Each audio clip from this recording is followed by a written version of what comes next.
ಕನ್ನಡ ಮತ್ತು ಸಂಸ್ಕೃತಿ ಇಲಾಖೆ ವತಿಯಿಂದ ನಿನ್ನೆ ನಗರದ ರವೀಂದ್ರ ಕಲಾಕ್ಷೇತ್ರದಲ್ಲಿ ದೇವರ ದಾಸಿಮಯ್ಯ ಜಯಂತಿ ಹಮ್ಮಿಕೊಳ್ಳಲಾಗಿತ್ತು.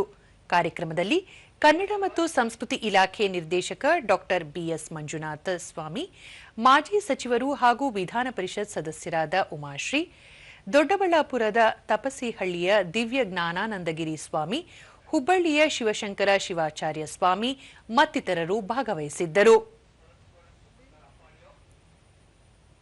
ಕರ್ನಾಟಕ ರಾಜ್ಯ ಸಹಕಾರ ಕೈಮಗ್ಗ 1.5 ಗಂಟೆಯಿಂದ ಬಳಿಕ ಮಾತನಾಡಿದ ದಿವ್ಯ ಜ್ಞಾನಾನಂದಗಿರಿ ಸ್ವಾಮಿ, ಪ್ರಸ್ತುತ ಸಮಾಜದಲ್ಲಿ ಮಹಿಳೆಯರಿಗೆ ಸಮಾನ ಅವಕಾಶಗಳು ಲಭ್ಯವಾಗುತ್ತಿದ್ದು, ಇದಕ್ಕೆ ದೇವರ ದಾಸಿಮಯ್ಯ ಸೇರಿ ವಚನಕಾರರ ಶ್ರಮ ಬಹಳಷ್ಟಿದೆ.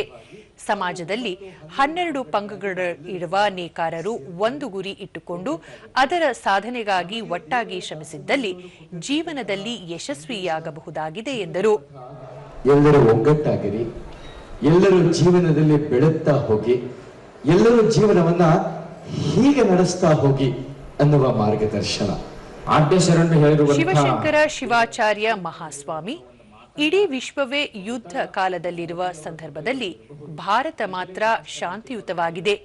ಇದಕ್ಕೆ ವಚನಕಾರರ ಸಂದೇಶಗಳ ಅನುಸರಣೆಯೂ ಪ್ರಮುಖ ಕಾರಣವಾಗಿದೆ ಎಂದರು.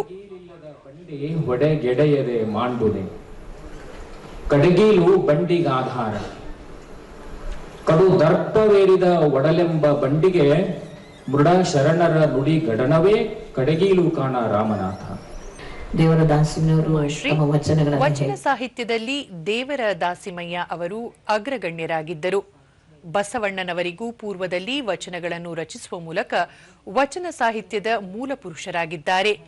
ಈ ಜನಾಂಗಕ್ಕೆ ಆದರ್ಶ ವ್ಯಕ್ತಿಯಾಗಿದ್ದು, ರಾಜ್ಯ ಸರ್ಕಾರ ಪ್ರತಿ ಜಿಲ್ಲೆಗಳಲ್ಲೂ ದೇವರ ದಾಸಿಮಯ್ಯ ದಿನ ಆಚರಿಸುವ ಮೂಲಕ ಅವರನ್ನು ಸ್ಮರಿಸುತ್ತಿರುವುದು ಸಂತೋಷದ ವಿಚಾರವಾಗಿದೆ ಎಂದರು.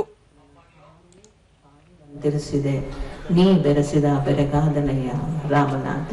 ಹಾಗಾಗಿ ಪ್ರತಿಯೊಬ್ಬರ ಶಕ್ತಿಯು ಕೂಡ ಅಂತರ್ಗತವಾಗಿರ್ತಕ್ಕಂಥದ್ದು. ಆ ಅಂತರ್ಗತ ಶಕ್ತಿ ಯಾರಿಗೂ ಕಾಣೋದಿಲ್ಲ. ನೇಕಾರರ ಶಕ್ತಿ ನೇಕಾರರಿಗೆ ಗೊತ್ತಿಲ್ಲ. ಆ ಕಾರಣದಿಂದ ಎಲ್ಲರೂ ಒಂದಾಗ್ರಿ.